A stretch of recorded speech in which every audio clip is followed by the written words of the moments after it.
উঠে প্রতিটা মেয়ে চিন্তা হয় সকালবেলা কি নাস্তা করব, কেমনে নাস্তা করলে ভালো হবে, সবাই কেমন করে খুশি হবে, সবার মন ভরবে। তো এই চিন্তা করে সকালবেলা সোজা ঘুম থেকে উঠে রান্নাঘরে ঢুকে যাই আমরা। আর আজকে মেয়েকে স্কুলে দেওয়ার পরে সকালবেলা সোজা রান্নাঘরে ঢুকলাম, ঢুকে চিন্তা করলাম কি করব। শুক্রবারে দেখবা বেশি রান্নাবান্না করলে শনিবারে আর রান্নাবান্নার কোনো এনার্জিই পাওয়া যায় না, মনে হয় কি শুক্রবারে তো সব করে ফেলছি, তারপরে কি শনিবারে কি তো খাওয়াই লাগবে। তো এই নাস্তা করে এরপরে এই ঘর বাড়ি ঝাড়ু টাড়ু দেওয়া শুরু করে দিলাম। খালা ঝাড়ু দিতেছে, খালারে বললাম এই যে খালারে বললাম ঝাড়ু দাও। এরপরে আমি ভাতটা বসাই দিলাম, উনি ঝাড়ু দিতেছে, আমি ভাতটা বসাই দিই। উনি তরকারি টরকারি সব কেটে দিয়েছে সুন্দর করে।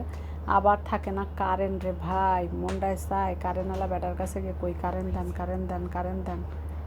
এই গরমে রান্নাঘরে থাকা যে কত কষ্ট একটা মহিলার জন্য। আজকে তো মনে হচ্ছে আগুন পড়তেছে বাইরে, রোদ আসতেছে, আমার মনে হচ্ছে বাঘ আইতেছে, আমার কাছে এমন লাগছে। মা গো মা, অনেক গরম আজকে, অনেক গরম বাইরে ভাই। তো এই গরমে আর রান্নাঘরে ঢুকতে ইচ্ছা করতেছিল না, ভিডিও তো দূরে যাক। সকালবেলা উঠে থামবার মতো বসে আছি আমি, আমার আর ভালোই লাগতেছে না।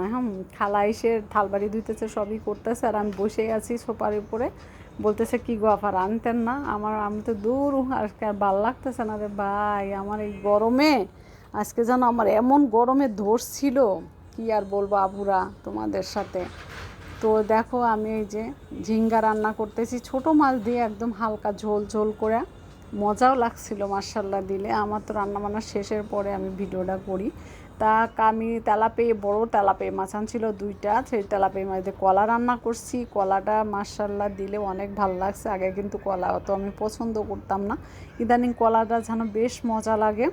আর এই গরমের ভিতরে এইরকম পাতলা পাতলা তরকারি কিন্তু অনেক স্বাদের হয়, শরীরের জন্য তো অনেক উপকার, আর শরীরও ভালো লাগে, খাইতেও ভালো লাগে। এই যে একটা পানির তরকারি, এটা কিন্তু আমাদের দেশে পানির তরকারিই বলে, কারণ পাতলা তরকারি।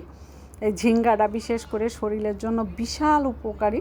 তা আমি সবসময় ঝোল ঝোল করছি এই ঝিঙ্গাটাকে, সবসময় করি, ও আজকেও করছি, ঝিঙ্গাটা ঝোল ঝোল করছি।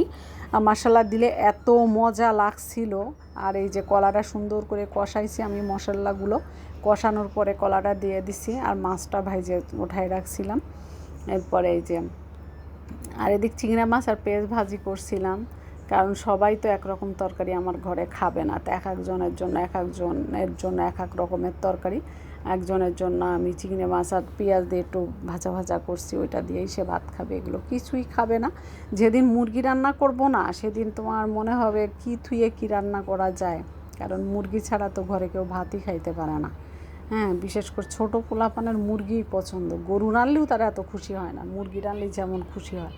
তো এই যে কলার তরকারিটা দেখো, মনে হচ্ছে মাংসর তরকারি, এত সুন্দর কালার আসছে, মনে হয় পুরো মাংসর তরকারি রান্না করছি।